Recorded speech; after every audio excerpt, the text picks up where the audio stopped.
Pertanyaan saya, apa itu syariat, tarikat, hakikat, ma'rifat? Syariat sampan, hakikat lautan, tarikat berenang, ma'rifat mutiara yang ada di dalam kerang. Itulah gambaran yang digambarkan oleh Al-Imam Bahauddin An-Naqsyabandi, pendiri tarekat Naqsyabandiyah. Bisa tak orang hanya bermain di sampan, sibuk dengan syariat, tak sampai makrifat, tak dapatnya permata yang ada di dalam kerang. Tapi ujuk-ujuk kata orang Jawa, tiba-tiba melompat saja masuk ke dalam, mau mencari kerang, mati dimakan ikan hiu. Oleh sebab itu maka empat tak boleh dipisahkan. Mesti bersyariat, naik sampan.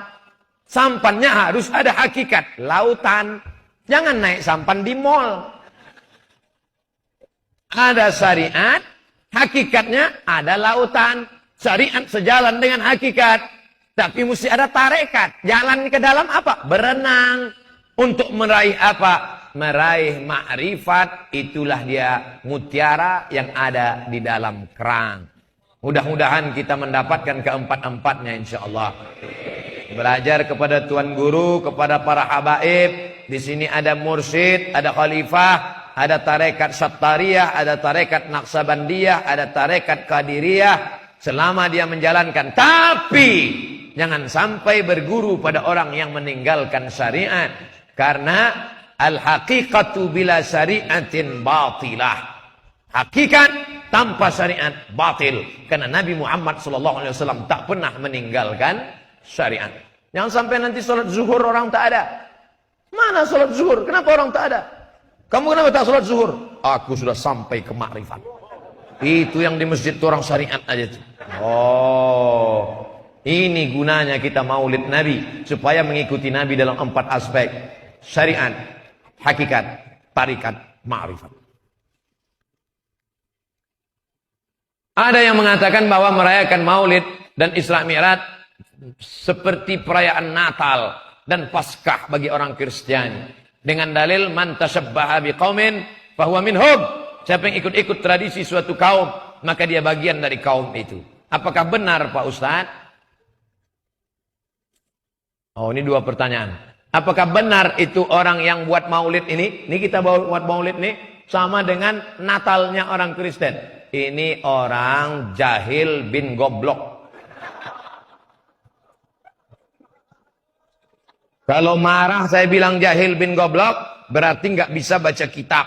Baca kitabnya Al-Hawi Al-Kabir, Al-Hawi lil Fatawi, Al-Hawi lil Fatawi, ditulis oleh Imam Al-Hafiz Jalaluddin Abdurrahman As-Suyuti. Bahwa maulid itu masru' disyariatkan dengan dalil-dalilnya. Kalau boleh mensyukuri selamatnya Musa dari kejaran Fir'aun, maka boleh mensyukuri lahirnya Nabi Muhammad sallallahu alaihi. Apakah ibu-ibu bersyukur selamatnya Musa dari kejaran Fir'aun? Kapan, Bu? 10 Muharram. 10 Muharram kemarin ibu puasa kan? Iya Ustaz. 10 Muharram kemarin ibu puasa. Pas ditanya kenapa ibu puasa 10 Muharram Asyura? Karena mensyukuri nikmat lahirnya, selamatnya Musa dari kejaran Fir'aun. Fir'aun tenggelam di Laut Merah. Maka kita pun bersyukur atas selamatnya kelahiran Nabi Muhammad sallallahu alaihi. Wa dzakirhum bi ayyamillah. Ingatkan mereka dengan nikmat-nikmat Allah. Ingatkan tentang nikmat jagung di Donggala. Ingatkan tentang nikmat jagung di Gorontalo. Ingatkan tentang nikmat sehat di Sulawesi. Ingatkan tentang nikmat merdeka di Republik Indonesia. Tapi ada nikmat terbesar. Apa itu? Nikmat datangnya Sayyidina wa Maulana Muhammad sallallahu alaihi wasallam. Ini orang tidak belajar. Apa benar bahwa Imam Abdul Qadir Jailani menyalahkan akidah Asy'ariyah seperti yang sering disampaikan dikutip dari kitab Al-Ghunyah? Jangan pernah membaca satu kitab Karena satu kitab boleh jadi madesus yang disusupkan. Oleh sebab itu bacalah kitab beberapa kesimpulan para ulama, maka akidah yang dipakai di dunia ini dua. Pertama Asy'ari, kedua Maturidi. Kita umumnya memakai akidah Abul Hasan al-Asy'ari. Kitab yang dipakai Asy'ari yang mana? Al-Ibanah atau Al-Luma'? Maka yang dipakai adalah Al-Luma'. Di Al-Azhar yang dipakai Al-Luma', bukan Al-Ibanah. Jangan baca satu kitab, hanya satu klaim, tapi baca yang lain-lain.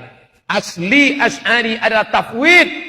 Tentang masalah Allah duduk di atas arsy, serahkan pada Allah. Itu aslinya akidah salaf. Tapi ketika datang Mujassimah, menyamakan Allah dengan makhluk. Allah duduk di atas kursi, Allah punya tangan, Allah punya wajah, Allah punya kaki, menyamakan Allah dengan makhluk. Walam yakul lahu kufuwan ahad. Maka datang Imam Abul Hasan al-Asy'ari membantah orang-orang yang menyamakan Allah dengan makhluk karena bertentangan dengan ayat laisa kamitslihi syai'un wa huwas samiul basir. Maka dia katakan mesti ditakwil. Jangan katakan yadullah fawqa aydihim, tangan Allah di atas tangan mereka. Makna yadullah di situ adalah kuasa Allah. Makna ar-Rahman alal arsy istawa, Allah bersemayam di atas aras. Bukan berarti Allah berdiam diri di atas aras. Apa maknanya? Allah berkuasa al-isti'la. Bapak Profesor Dr. Insinyur Haji Fadil Muhammad duduk di atas kursi gubernur selama 2 periode. Apakah duduk aja di atas kursi? Apa makna duduk di atas kursi di situ? Berkuasa. Itu makna majazi. Tapi asli makna Ar-Rahman alal arsy istawa adalah serahkan pada Allah Subhanahu wa taala. Tapi kalau ada orang yang menyamakan dengan makhluk, maka mesti dibantah. Itu yang membantahnya Imam Abul Hasan al-Asy'ari.